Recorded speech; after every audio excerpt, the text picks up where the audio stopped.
Captain Jake Morrison stood on the bridge of the starship New Horizon. His hand shook as he looked at the message on the screen. After 50 years of sending signals into space, someone had finally answered. The message was simple but changed everything for humanity.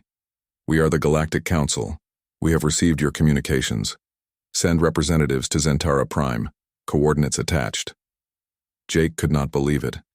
Aliens were real, and they wanted to meet humans. He had dreamed of this moment since he was a child looking up at the stars. Now he was 45 years old and commanding Earth's most advanced spaceship. The weight of representing all humanity fell on his shoulders. Dr. Lisa Carter worked in the ship's laboratory, preparing for the meeting. She was Earth's best expert on alien life, even though she had never seen a real alien before. Lisa had spent 20 years studying the few signals Earth had received from space. She knew this meeting would be the most important moment in human history. "Jake, you need to see this," Lisa called from her workstation.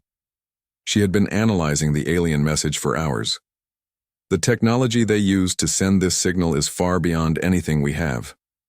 They could have been watching us for years without us knowing." Ambassador Richard Hayes sat in his quarters, reading through diplomatic protocols. At 60 years old, he was Earth's most experienced diplomat. He had solved conflicts between nations, but this was different. He would be speaking for all of humanity to beings from other worlds. The pressure was enormous. Commander Amy Rodriguez checked the ship's weapons systems one more time. She hoped they would not need them, but her job was to keep the crew safe. Amy had served in 3 wars on Earth and knew that first meetings could go wrong quickly. She wanted to be ready for anything. The journey to Zentara Prime took 3 weeks. During the trip, Jake's team prepared everything they could. Lisa created presentations about human culture, science, and art. Richard wrote speeches about peace and friendship. Amy made sure the ship was in perfect condition. When they finally arrived at Zentara Prime, Jake's crew gasped at what they saw. The planet was covered in massive cities that reached into the clouds. Hundreds of different types of spaceships filled the space around the planet. Some were long and thin like snakes. Others were round like balls. Many had shapes that made no sense to human eyes. "This is incredible," Lisa whispered as she watched the alien ships on the main screen. "There must be dozens of different species here." A voice came through the ship's communication system. It spoke perfect English, which surprised everyone. "Human vessel, you are cleared to land at Council Platform 7. Follow the guide beam." Jake followed the instructions and landed the New Horizon on a platform that was bigger than a football stadium. As the crew prepared to leave the ship, they put on their best uniforms. This moment would be remembered forever. The platform was filled with beings that looked nothing like humans. Some had 4 arms and blue skin. Others looked like giant insects walking on 2 legs. A few were so strange that Jake could not even describe them, but they all stared at the humans with the same expression, curiosity mixed with something that looked like disgust. A tall alien with silver skin and 6 eyes approached the human group. "I am Council Speaker Vexhai of the Zephyrian Empire. Follow me to the council chamber." The council chamber was enormous.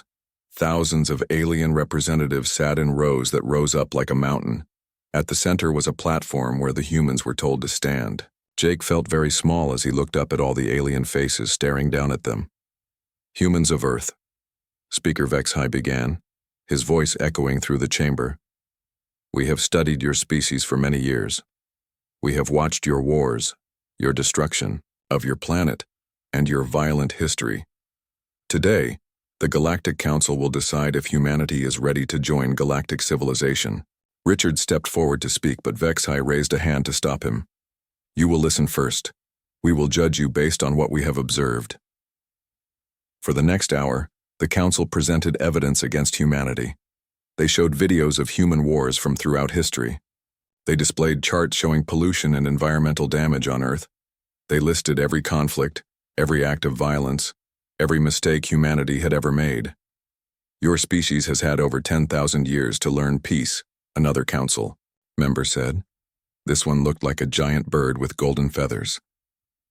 "Yet you still fight wars over resources, beliefs, and territory. You have nearly destroyed your own planet multiple times. Lisa tried to speak up. But we have also created beautiful art, made scientific discoveries, and helped each other during disasters. Her voice sounded tiny in the huge chamber. The bird-like alien made a sound that might have been laughter. Every species creates art. Every species makes scientific progress. These things do not make you special. What makes you different is your violence and your inability to live in peace. Jake felt anger rising in his chest, but he forced himself to stay calm. We have learned from our mistakes. We have united our planet and stopped fighting wars. We have begun to heal our environment. We are ready to be part of something bigger. Speaker Vexhai looked down at the humans with cold eyes. You unified your planet only when you discovered you were not alone in the universe. You stopped your wars only when you realized you might face a greater threat. This is not wisdom. This is fear. The chamber fell silent as the council members began to vote. Jake watched as lights on a massive board lit up. Red for rejection, green for acceptance. The lights came on one by one, and Jake's heart sank as he saw mostly red.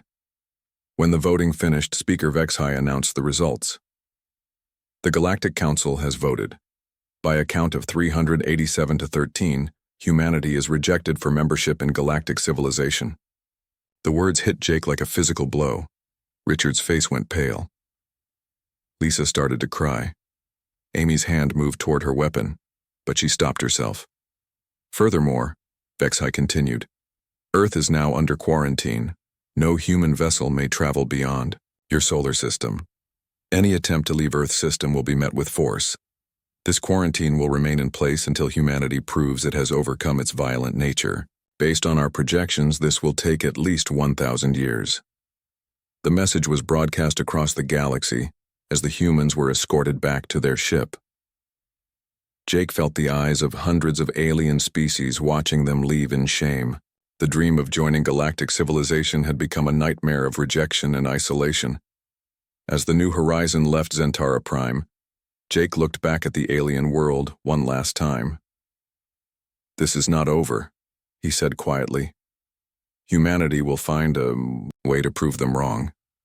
But as their ship headed back toward Earth, Jake had no idea how they could possibly challenge beings with technology far beyond human understanding. The galaxy had spoken, and it had rejected humanity completely. 5 years had passed since the terrible day at Zentara Prime. On Earth, most people had given up hope of ever reaching the stars again. The news channels no longer talked about space exploration. The government said they were focusing on Earth's problems instead of dreaming about alien civilizations. But this was all a lie. Deep under the mountains of Colorado, Dr. Maria Gonzalez worked in a secret laboratory that did not exist on any government records. The sign on her desk read, Project Prometheus Director. Around her, hundreds of scientists worked day and night on technology that would have seemed impossible just 5 years ago. Maria, you need to see this, called Dr. Kevin Price from across the lab. He was holding a small device that glowed with blue light. We finally figured out how their communication system works. Maria walked over to Kevin's workstation. She was 43 years old and had been Earth's leading physicist even before the aliens rejected humanity. Now she led the most secret project in human history. Show me, she said. Kevin activated the device. Suddenly, the air above it filled with holographic images, star maps, alien writing, and technical diagrams. We've been recording their broadcast for 5 years. I finally cracked their encryption. Maria, we can understand everything they're saying. Maria's heart raced as she looked at the information. The aliens had been careless. They never thought primitive humans could understand their advanced communications, but they were wrong. Call Admiral Bennett, Maria said. He needs to see this immediately. Admiral Paul Bennett arrived at the secret base 2 hours later. At 58 years old, he had been Earth's top military strategist before the rejection. Now he ran something much bigger, the Shadow Protocol, a secret program that involved every major government on Earth. What do you have for me? Bennett asked as he entered the lab. Maria showed him the decoded alien messages. Paul, they're not as united as they pretended to be. There are hundreds of different species in their council, and many of them don't trust each other. Some of them even disagree with our rejection. Bennett studied the information carefully. This is exactly what we needed. Our reconnaissance teams have been flying blind for too long. For 3 years, Bennett had been sending secret missions beyond Earth's solar system. The alien quarantine was supposed to stop humans from leaving, but they had found ways around. At hidden shipyards behind Jupiter's moons built small, fast ships that could avoid alien detection. Captain Steve Parker commanded one of these secret fleets. He was younger than most ship captains, only 35 years old, but he was fearless and smart. His ship, the Silent Runner, had made dozens of trips into alien space without being caught. The new intelligence changes everything, Bennett told Parker during their next meeting. We now know which alien species might be willing to help us, and which ones see us as a real threat. Parker nodded. My crews are ready for bigger missions. The ghost drive technology is working perfectly. We can get close to their worlds without them knowing we're there. The ghost drive was Maria's greatest invention. It allowed human ships to shift between dimensions, making them invisible to alien sensors. The technology came from studying alien broadcasts and reverse engineering their science. What had taken aliens thousands of years to develop, humans learned in just 3 years. Agent Emma Stone worked in the most dangerous part of the Shadow Protocol. While other humans stayed hidden, she actually made contact with aliens. She had spent 2 years building relationships with alien traders and smugglers who operated outside council control. Emma was 31 years old and spoke 7 different alien languages. She had learned to disguise herself as several different alien species using advanced makeup and prosthetics. Most importantly, she knew how to stay alive in the dangerous areas of the galaxy where the Council's laws meant nothing. The Kelthari are definitely interested, Emma reported during a secret meeting with Bennett and Maria. They were rejected by the Council 200 years ago for being too aggressive. Sound familiar? The Kelthari were a warrior species that reminded humans of Vikings from ancient Earth. They lived on the edges of Council space and survived by raiding and trading. Emma had convinced their leaders that humans might make good allies. What about the Yishari? Maria asked. The Yishari were a peaceful species that had been enslaved by the Council for generations. They provided cheap labor for alien colonies but had no rights or freedoms. They're scared, Emma admitted. They want freedom, but they're afraid the Council will destroy them if they rebel. They need to see that someone can actually challenge Council power before they'll join us. Meanwhile, engineer Tom Bradley worked in the secret shipyards around Jupiter.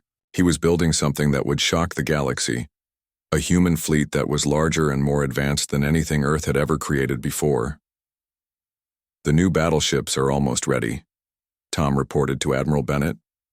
We've combined alien technology with human engineering. These ships are faster, stronger, and more heavily armed than anything in the Council fleet. But Bennett knew that ships alone would not be enough. Humans needed advantages that aliens did not expect.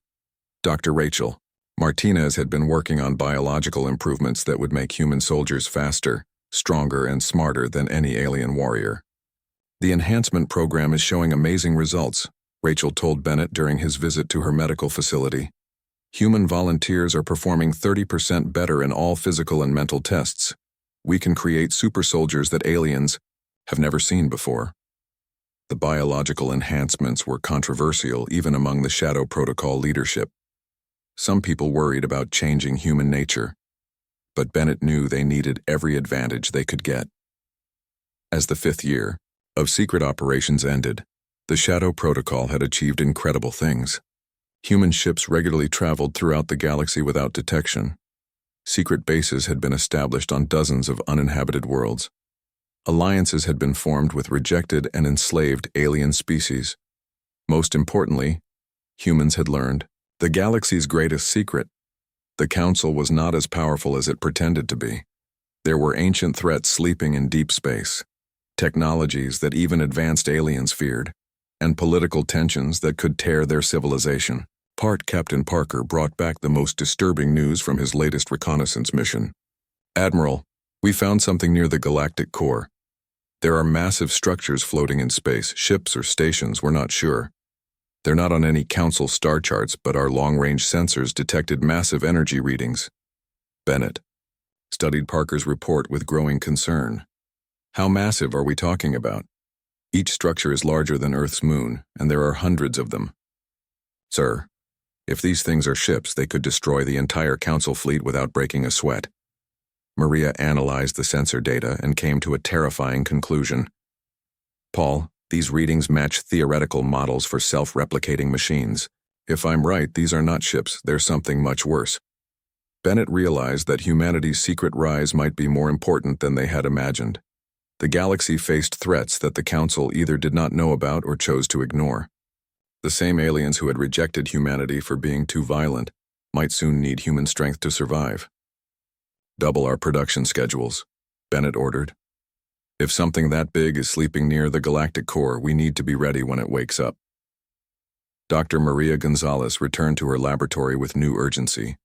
The Shadow Protocol was no longer just about proving aliens wrong about humanity. It was about preparing for a war that could destroy all intelligent life in the galaxy. As she worked late into the night, Maria wondered if the Council's rejection had actually saved humanity. While aliens grew comfortable with their advanced technology, humans had been forced to innovate, adapt, and prepare for the worst. The species that was supposedly too primitive to join galactic civilization might be the only one ready to defend it. The secret rise of humanity continued, hidden from alien eyes but growing stronger every day. Soon, the galaxy would discover that the rejected species had become something far more dangerous than the Council ever imagined. 10 years had passed since humanity's rejection from the Galactic Council. On Earth, people still believed their species was trapped in their solar system, forbidden from exploring the stars. They had no idea that thousands of humans were already living and fighting throughout the galaxy. Admiral Steve Parker stood on the bridge of his flagship, the Phantom Strike. He was now 45 years old and commanded a secret fleet of over 300 human warships. These ships had been built in hidden facilities and were invisible to alien sensors thanks to ghost drive technology. Admiral, we're receiving emergency broadcasts from the Kalos system, reported his communications officer, Lieutenant Carol Thompson. It sounds like they're under attack by something called Devourers. Parker had been hearing these reports for weeks. Strange machines were attacking alien colonies near the galaxy center. The Council claimed everything was under control, but the emergency broadcasts told a different story. What do we know about these Devourers? Parker asked. Dr. Jennifer Clark, who now led the science division of the secret fleet, brought up holographic displays showing the latest intelligence. Based on intercepted Council communications, they appear to be self-replicating machines that consume entire planets. They turn the raw materials into more machines. Parker felt a chill run down his spine. This matched the theoretical reports that Dr. Maria Gonzalez had been working on for years. The massive structures they had detected near the galactic core were not sleeping. They were building an army. How long before they reach Council space? Parker asked. At their current rate of expansion, 6 months, Jennifer replied. The Council's defensive lines are falling faster than they expected. Their technology is advanced, but these machines adapt to every weapon they use. On Earth, Admiral Paul Bennett received the same reports in his secret command center. At 68 years old, he had spent the last decade building humanity's hidden strength. Now he faced the hardest decision of his life. The Council never asked for our help, said Colonel Mike Davis, who led the Shadow Protocol's special forces. Why should we risk human lives to save aliens who rejected us? Bennett understood Mike's anger, but he also understood the bigger picture. Because if the galaxy falls to these machines, Earth will be next. We're all in this together, whether the Council admits it or not. Agent Emma Stone sent urgent messages from her position deep in alien space. She had been watching the Devourer attacks firsthand, and what she saw terrified her. The machines are not just destroying planets, Emma reported. They're learning from every battle. Each attack is more effective than the last. They study alien tactics and adapt in real time. Emma had been working with the underground resistance movements for years.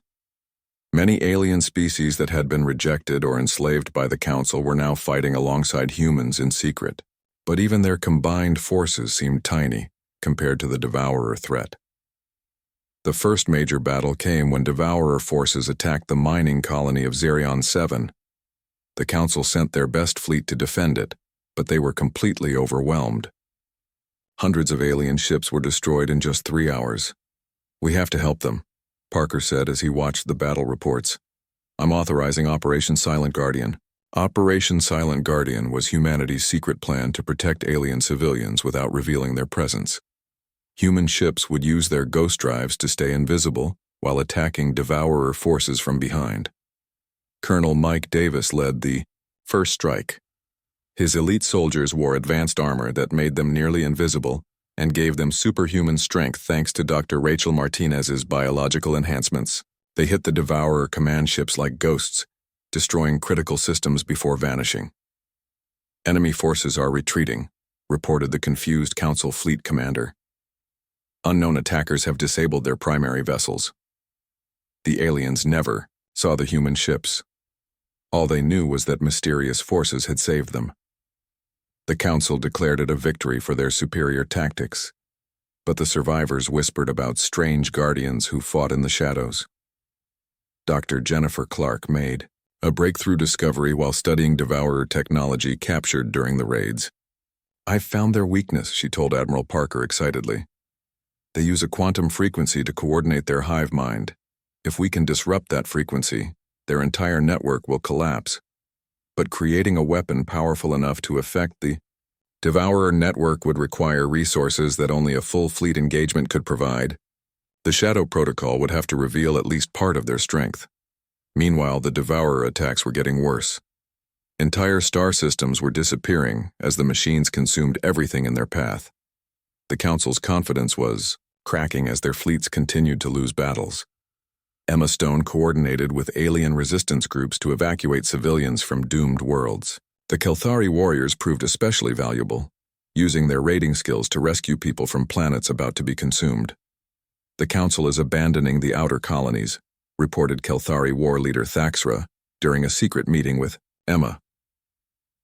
"They're pulling back to defend their core worlds and leaving millions to die." This was the moment Emma had been waiting for. "What if I told you there was a way to fight back? A way to hit the Devourers where it hurts?" The resistance networks that Emma had built over the years now included dozens of alien species. They called themselves the Forgotten Alliance, and they were ready to fight alongside their human allies. Captain Jake Morrison, now 55 years old, had spent the last 10 years commanding reconnaissance missions. His ship, the Deep Explorer, had mapped more of the galaxy than any Council vessel. He brought disturbing news to Admiral Bennett. "The Devourers aren't just random destroyers," Jake reported. "They're following a pattern. They're consuming worlds in a specific order, building toward something." Dr. Maria Gonzalez, now in her 60s but still brilliant, analyzed Jake's data. "They're creating a superstructure," she realized. "Something massive, built from the raw materials of entire star systems." The implications were terrifying. If the Devourers were building something that large, it could threaten not just the galaxy, but the entire universe. The crisis reached a breaking point when Devourer forces surrounded the Council's regional capital at New Zentara. The same aliens who had rejected humanity 10 years ago now faced extinction. Their distress calls filled space, begging for help from anyone who could hear them. Commander Linda Harris, captain of the stealth ship Night Whisper, was conducting reconnaissance near New Zentara when her ship was detected by Zephyrian patrol vessels. For the first time in 10 years, a human ship was caught in Council space. "Human vessel, you are in violation of the quarantine," came the angry voice of a Zephyrian commander. "Surrender immediately or be destroyed." Linda made a split-second decision that changed everything. Instead of fleeing, she dropped her ship's stealth systems and opened communications to all Council forces. "This is Commander Linda Harris of the Earth Defense Force," she broadcast. We know about the Devourer weakness, we know how to stop them, but we need your help to do it. The revelation sent shockwaves through the Council fleet. Humans were not only in their space, but had been there for years. Even worse, they claimed to have the solution to the Devourer threat. Admiral Bennett received Linda's emergency transmission and knew the secret was out. All units prepare for Operation Daybreak, he ordered. It's time to show the galaxy who we really are. Across dozens of star systems, human ships began dropping their stealth systems and revealing themselves. The hidden fleet that the Council never knew existed suddenly appeared on every sensor screen in the galaxy. "Admiral," reported Captain Parker, "the Council is demanding an explanation. They want to know how long we've been watching them." Bennett smiled grimly. "Tell them we've been here the whole time, and tell them that if they want to survive the next month, they'll need to work with us." The galaxy was about to learn that. The species they had rejected as too primitive had become their only hope for survival. The hidden war was over, but the real battle was just beginning. The galaxy stood frozen in shock. Across 50 star systems, human warships had appeared from nowhere, dropping their stealth systems like ghosts, becoming solid. The Galactic Council's emergency session on Zentara Prime was in chaos as alien representatives shouted in dozens of different languages. "Impossible!" roared Speaker Vexhai, his 6 eyes wide with disbelief. "The humans were quarantined. Our sensors would have detected any ships leaving their system." Admiral Paul Bennett watched the Council's panic from his command ship, the Freedom's Dawn. After 10 years of hiding, it felt strange to have his fleet visible to the entire galaxy. Around him, his officers waited for orders that would determine the fate of 2 civilizations. "Sir, we're receiving over 1,000 communication requests," reported his communications officer. "Every major government in the galaxy wants to know how long we've been out here." Bennett smiled. "Open a channel to all Council frequencies. It's time they learned the truth." His image appeared on screens throughout Council space. Bennett looked older than when humanity had first been rejected, but his eyes burned with determination. Behind him, the bridge of his ship showed human technology that seemed impossible for such a primitive species. "People of the galaxy," Bennett began, his voice calm and steady. "I am Admiral Paul Bennett of the Earth Defense Force. For 10 years you believed humanity was trapped in our solar system, too dangerous and primitive to join your civilization. You were wrong."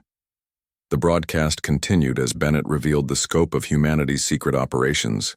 He showed footage of human ships rescuing alien civilians from Devourer attacks. He displayed evidence of the Shadow Protocol's intelligence network that had been watching Council activities for a decade. "While you debated our worthiness," Bennett said, "we were learning your languages, studying your technology, and protecting your people. We have saved millions of lives across hundreds of worlds, asking for nothing in return."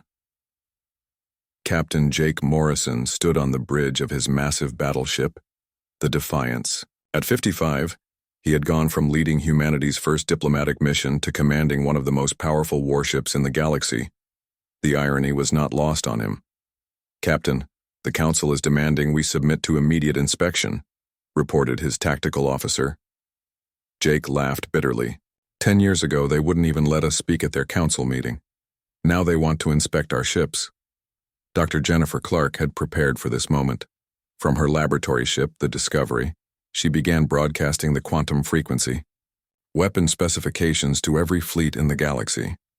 The information was detailed enough to prove its effectiveness, but simple enough for any advanced civilization to understand. "This is our gift to the galaxy," Jennifer announced over open channels. "The weapon that can stop the Devourers. We give it freely to all who would use it to protect innocent lives." The gesture sent shockwaves through the Council. For 10 years, they had hoarded technology and kept scientific discoveries secret from lesser species. Now the supposedly primitive humans were sharing their most powerful weapon with everyone, including their enemies.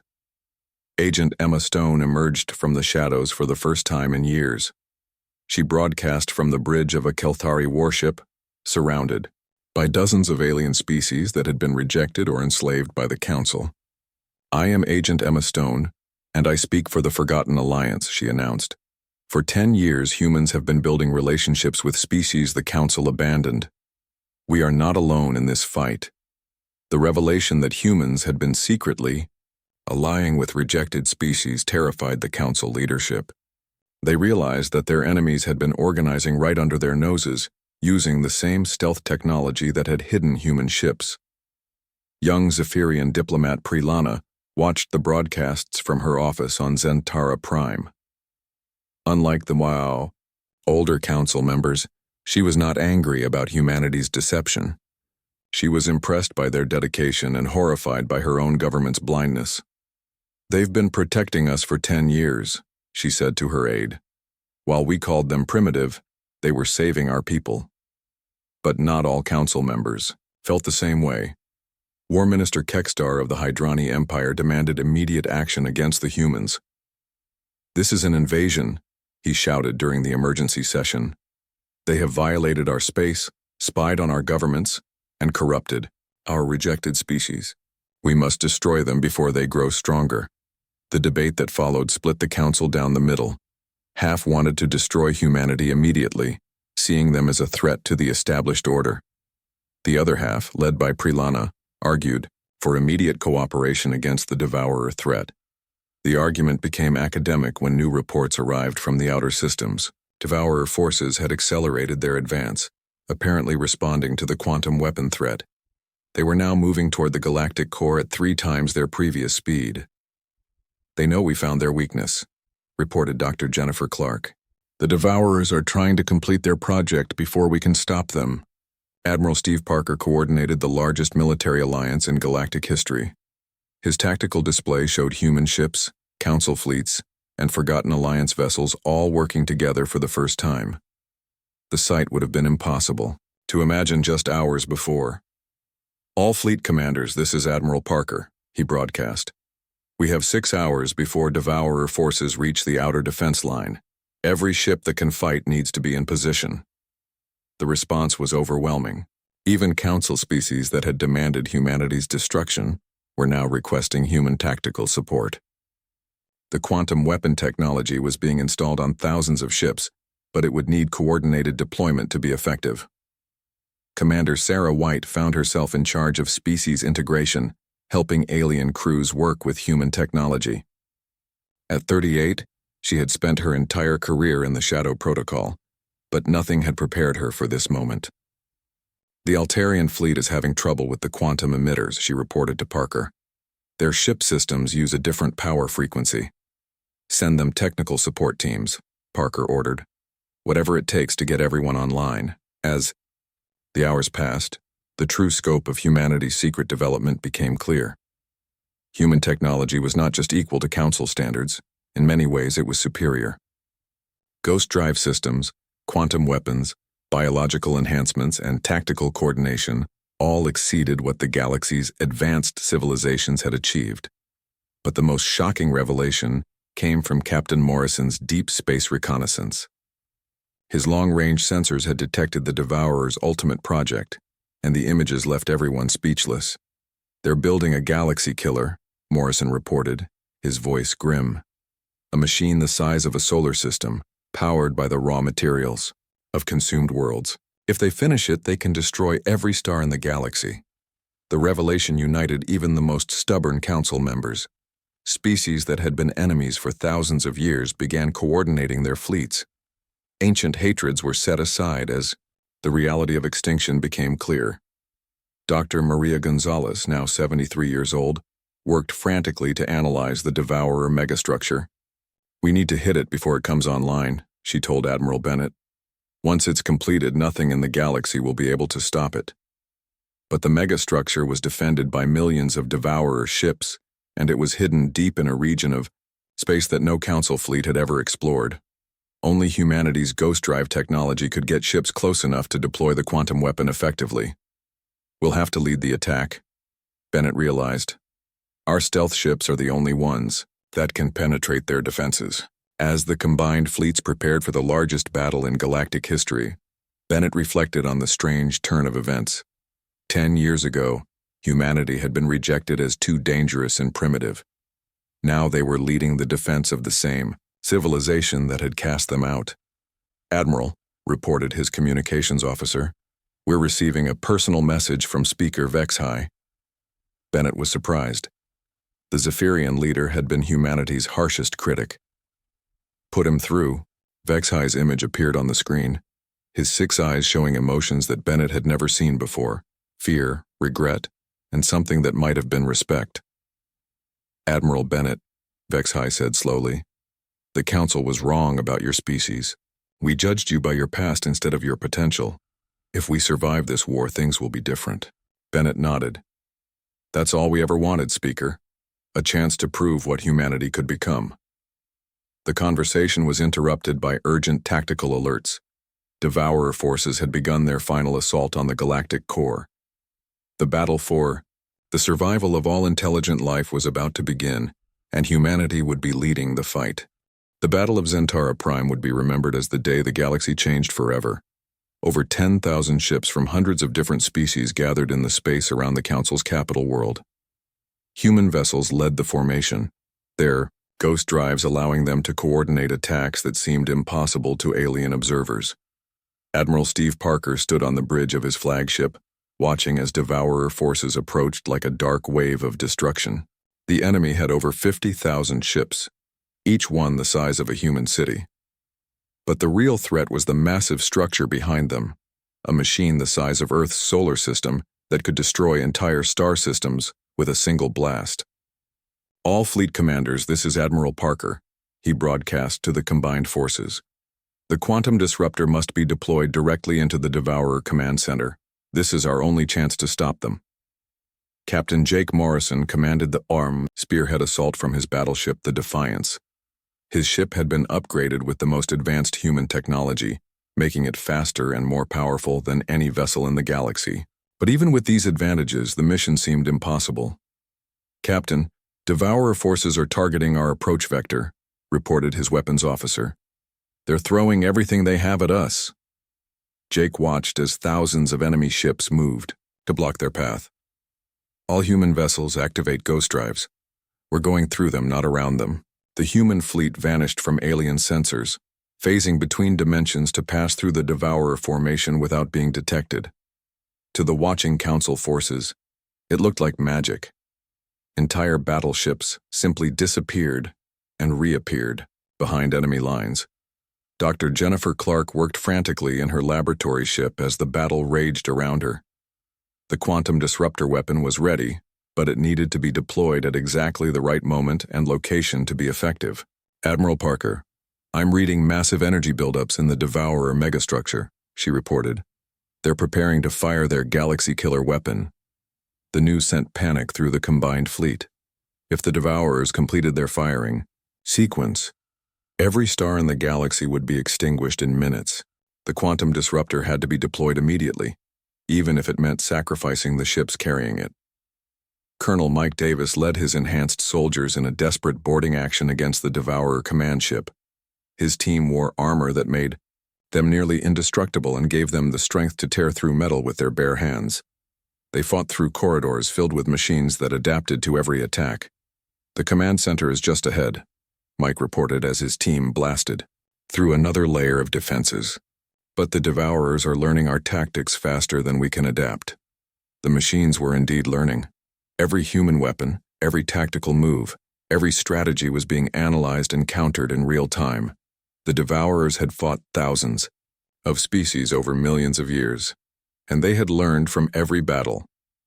Commander Sarah White coordinated the defense of the combined fleet as Devourer forces attacked from all directions. She had to manage tactical communications between species that had never worked together before, using technology that many of them did not understand. "The Kelthari fleet is requesting permission to engage in close combat," she reported to Admiral Parker. "They want to ram the Devourer ships." "Approved," Parker replied without hesitation. "At this point, any attack that confuses their adaptation algorithms helps us." The Kelthari warriors lived up to their reputation, using their heavily armored ships as battering rams against Devourer vessels. Their unpredictable tactics bought precious time for the human spearhead to reach its target. Captain Morrison's ship reached the Devourer command structure just as the Galaxy Killer weapon began its final charging sequence. Energy readings were off the charts as the massive machine prepared to destroy every star within 1,000,000 light-years. "All power to forward shields," Morrison ordered. "We're going straight into that thing." The Defiance crashed through the outer layers of the Devourer megastructure, its advanced armor barely holding together under the massive energy discharges. Around them, other human ships made similar suicide runs, each one carrying part of the quantum disruptor device. Dr. Jennifer Clark made the final calculations from her ship as it was torn apart by Devourer weapons. "The frequency modulation is complete," she broadcast with her last breath. "Deploy the disruptor now." Engineer Carol Thompson, who had been Morrison's communications officer 10 years earlier, was now in charge of the quantum weapon deployment. Her hands shook as she activated the device that would determine the fate of all intelligent life in the galaxy. "Quantum disruptor activated," she announced. "All ships, retreat to minimum safe distance." The weapon fired, sending waves of quantum energy through the Devourer network. For a moment, nothing seemed to happen. Then, one by one, the massive enemy ships began shutting down as their hive mind connection was severed. The Galaxy Killer weapon, just seconds from firing, went silent as its controlling intelligence was disrupted. The megastructure that had threatened all life became nothing more than empty metal floating in space. Captain Morrison watched from his damaged ship as the Devourer fleet drifted powerlessly through space. "This is Captain Morrison to all forces. The enemy is neutralized. We did it." The celebration that followed was unlike anything the galaxy had ever seen. Species that had been enemies for thousands of years worked together to rescue survivors and salvage damaged ships. The victory belonged to everyone, but it was clear that humanity had led the way. 5 years after the battle, Admiral Amy Rodriguez stood on the bridge of the New Dawn, humanity's flagship in the new United Worlds Assembly. She was now 60 years old and served as the fleet admiral for an alliance that included over 800 different species.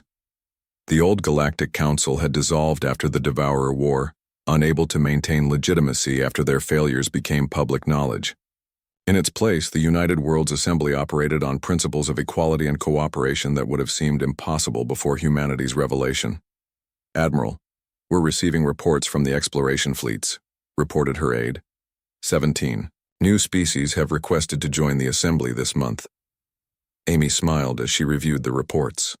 The galaxy was no longer divided between advanced species and primitive outcasts.